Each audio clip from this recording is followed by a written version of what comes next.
Welcome back, Mad Modelers, to episode number 2 of the Guillows Cessna 170 build. If you haven't already, please consider liking and subscribing. Okay, covering. I have alluded to it in episode 1 on how I'm going to do this.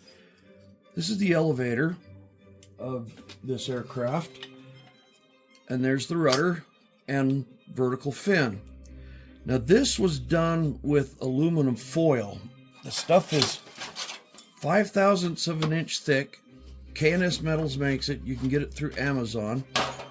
I like working with it because you can get that rib effect to really stand out. Another way to do this would be with aluminum duct tape, which I'm also going to use. Now this part of the model is just chrome monocoat. When it comes to chrome monocoat, here we have, this is monocoat brand chrome, this is ultracoat brand. And you can see there's a little bit of a difference. But if you really want to make a plane stand out, let me show you this little trick. I did this to a P-51, probably 3 decades ago. I took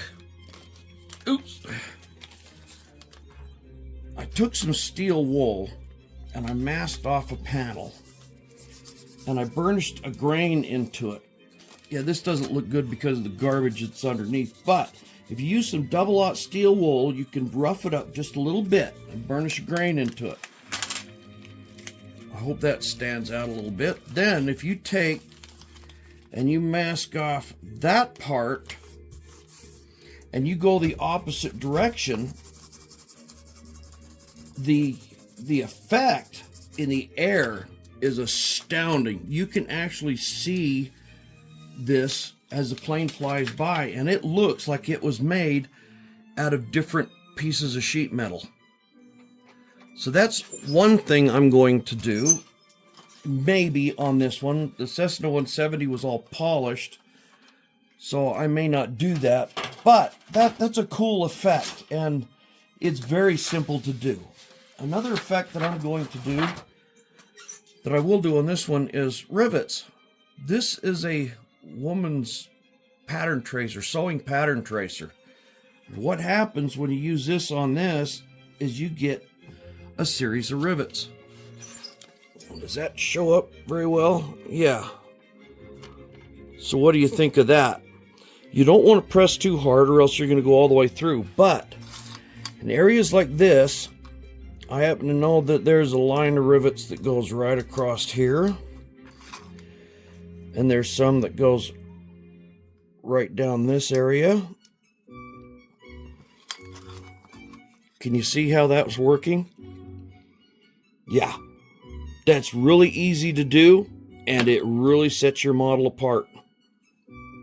Another substance you can use too is lithoplate. This stuff is probably 10th thou thick, maybe 8, but it's alloyed with something that makes it really stiff. So in some areas you can almost use this as a structural component. You can't do the ribbing effect here like I showed in episode 1 very well with this, but in larger models like Piper Cubs and stuff, when you go to sheet metal the front end of that airplane, this is what I would use. It works great. All right, let's move on to the flap. This is where it's going to get really finicky, and I hope you have a lot of patience. This is the flap that I've been working on. Let's see, where's the other one? Anyway, this one's like the tail surfaces. It's made out of balsa wood ends, Depron foam in the middle, and a piece of 64th inch thick ply on the back. The reason for the ply is to give it some sort of rigidity as you work on it, because you got to sand this into somewhat of an airfoil shape. Now I've got this set up so that it keys in here like so, and then the hinge, the flap hinge, is 3 pieces of 64th inch ply laminated together with some super glue, some thin CA, and then carved to this shape. Did I say this is going to be an exercise in frustration? Yes, patience is a big part of this build. But when you do get it right, I hope that's picking that up in the camera a little bit anyway. That flap should roll and rotate like the real one, or close to it. I mentioned it in episode 1 that the Cessna flaps were on tracks, so it's hard to duplicate that on this scale, so we're just going to hinge it down here near the bottom. But as it moves, you can see that it will form a slot, and to get that flap correct just takes a lot of trial fitting, a little sanding, a little fitting, a little sanding until you get it right. One area of the trial fitting would be up here in this area. If this isn't rounded out enough, you may have to get a piece of sandpaper and a dowel and dig it out some more. You see how close of a fit that's going to be. But the effect is going to be magnificent. Okay, once you get that flap sanded to where it looks like it's going to work right, then you can go ahead and glue the outer flap hinge in, the pin in place with that hinge sitting there. That's free to move back and forth because you're going to cover the bottom of the wing first, clear up into here. Then you cut that slot and slide it in and glue it from up top. Then you can cover the top of the wing. But you want to make sure that that flap sees some gap along the whole way between the wing and the flap itself. And when it goes up, you want to see a nice even gap across the top. Okay, so like I said before, I make the mistake so you don't have to. Notice this little piece of 32nd inch balsa? That's because I sanded off too much of this Depron foam. So I'm filling it in. I could probably fill it in with a little Depron, but I chose balsa. Epoxied it down, and now I'm going to sand it to where I need it to be. Yeah, by using my handy dandy fingernail file, I can sit here and I can feather that out and hit just the spots I need to. Because if I hit it with a sanding block and go across the whole thing, I may end up over sanding this side. I'll get it really, really close, and then I'm going to go ahead and fill in the rest of it with this stuff. This is lightweight spackle compound available at your hardware store. You know you've got the right stuff when it feels like there's nothing in it. Alright, a few tips and tricks. I'm working on a piece of glass because I can take my aluminum foil and I can flatten it out with a piece of balsa wood or get rid of some of these crinkles. Some of these little teeny tiny dents are going to be there. That's just the nature of the beast. But you know what? Honestly, I think these little dings make the plane look bigger, because have you ever seen a real airplane? It's not perfect. So, you know, some of this stuff really adds to the character of the airplane. Tip number 2, I'm using some really, really thin packing foam, if you will. This is like it was a sleeve that I've cut apart. It gives it just enough that when I put pressure on it to make that score, it indents it just right. Another tip as I'm doing is I'm laying this on the glass after I'm done, and I'm taking an 1/8 inch piece of balsa and I'm running it right down in between those little ribs, and that helps to get these to stand out. By the way, I cut these strips of aluminum on the table with an X-Acto knife and a straight edge. It's kind of rolled that edge up just enough that this guide follows it pretty well. The only drawback is cutting aluminum with an X-Acto knife is like fingernails on a chalkboard, but it works. When I go to do the aileron, I'm going to have to break this loose and set it at the appropriate angle for the ailerons, because these are not running parallel to the trailing edge, or along the same line as the flap. They do have an angle to it, so I'll have to adjust the angle here, and then I can score the sheets for the ailerons. Okay, I have one here that's skewed right there. Can you see it? That must means I skewed up. Anyway, I make those mistakes so you don't have to. Let's see what I can do about rubbing that out and redoing it.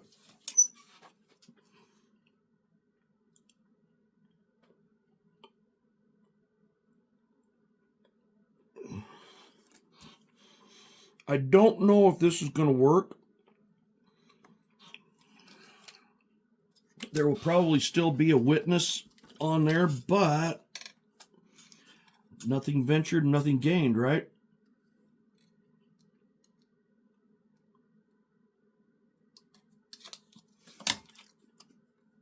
Oh, look at that. Doesn't look too bad. I can see a little teeny witness mark there, but all in all, unless I point it out, you're not going to notice it. I did try doing the scoring on some Depron foam, and you can see what happens. It leaves tracks all over in it. And if you're not careful, you can go across a couple tracks and you can get some weird little indentations. So, out with the Depron. This stuff seems to be a lot better in that it doesn't permanently dent. It flexes back. If you have not monocoated before, and I've seen this happen, people forget to take the backing off. And they really do manage to put the stuff on the model with some super high heat. Just keep that in mind. There is a backing, and that protects the glue side. You can tell the difference. The top side is a lot shinier. The glue side's got a slight dull coat to it. Okay, a little different sheet metal work here. This is plastic. You don't want to monocoat it. It's a pain in the butt to paint to get it. If you paint it silver, it's going to look like it's painted silver against this chrome. So, what do?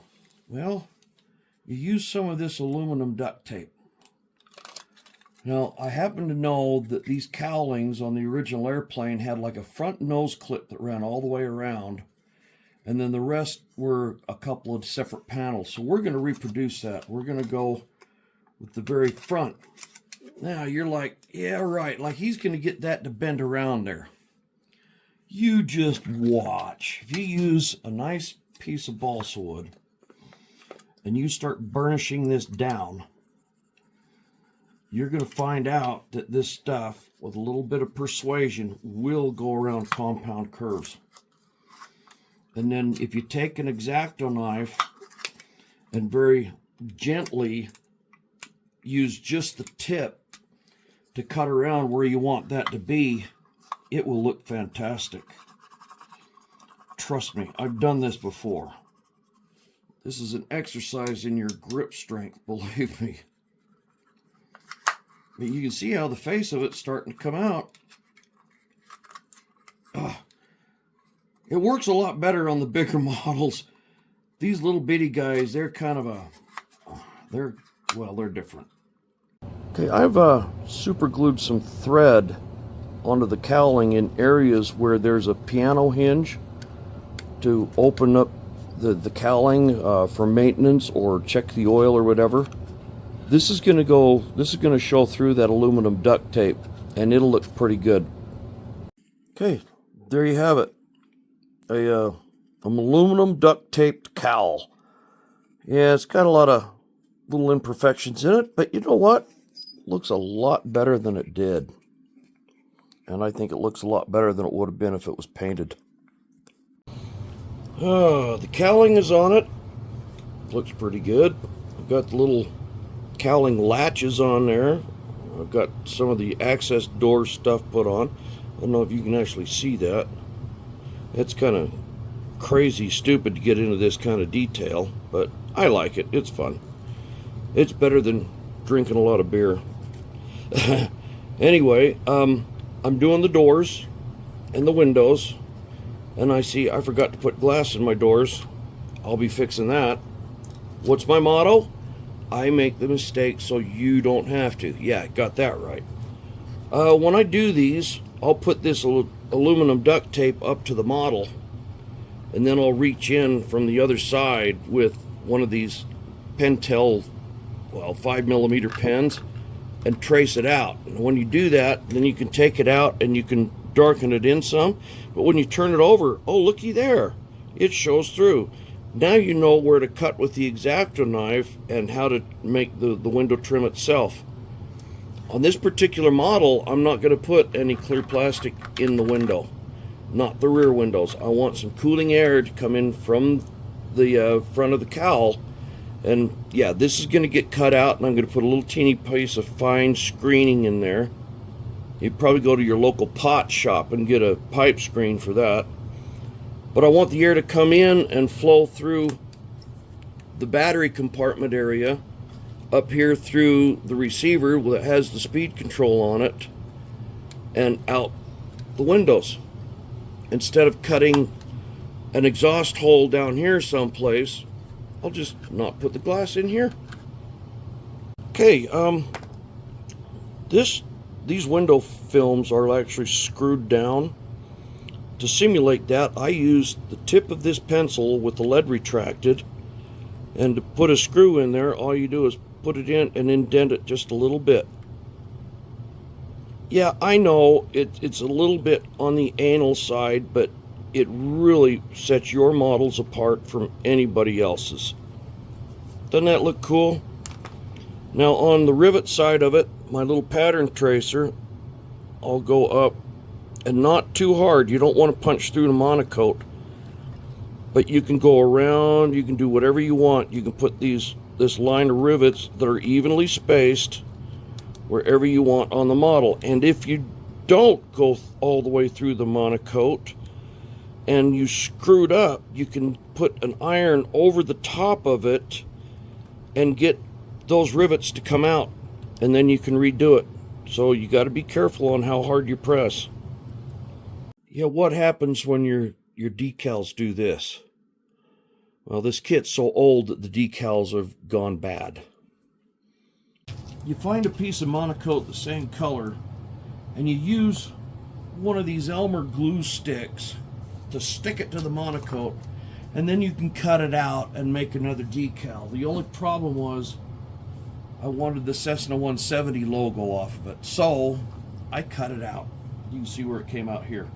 We'll try to get this to go on later. The glue stick holds your pattern on long enough that you can cut the monocoat or the covering out. I wish this was monocoat, because then I could use the trim solvent to put it on without any heat. That was great stuff. You see, the paper is coming off of it. Whatever's left will come off with a little bit of water, because this glue is water-based. Okay, we're down to the final parts on this, which are the struts. Now, these are the parts that will go in the fuselage. This wraps around the little teeny tiny aluminum tube, and the front end of the strut, or the strut that goes into the fuselage, has got a piece of wire on it. So, I've got one set up here. You can see the tube is in here, and it's secured with some epoxy from the inside. This end has got one of those fabric hinges on it. It will slide down in here, it will get epoxied into place, and then it has just enough wiggle to be able to take this and lock it in to the bottom, like so. Okay, here we are balancing it. I put that row of rivets across there because that's supposed to be where the center of gravity is. And so far, I've got it right where it's supposed to be. Looks like I'll be adding 6 pellets, which equates to 3 grams.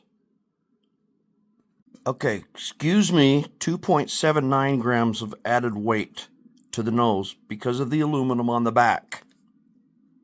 So all up weight, including the pellets, looks like it's going to be about 210, 212 grams. Okay, here it is, all ready for the maiden flight. I wanted this build to be a bit different than the others on YouTube in that the focus is on a display model that can possibly fly. It's probably not going to fly as well as some of the others, but it does make a great looking display model. Thank you for watching. Please hit like and subscribe if you enjoy this kind of content.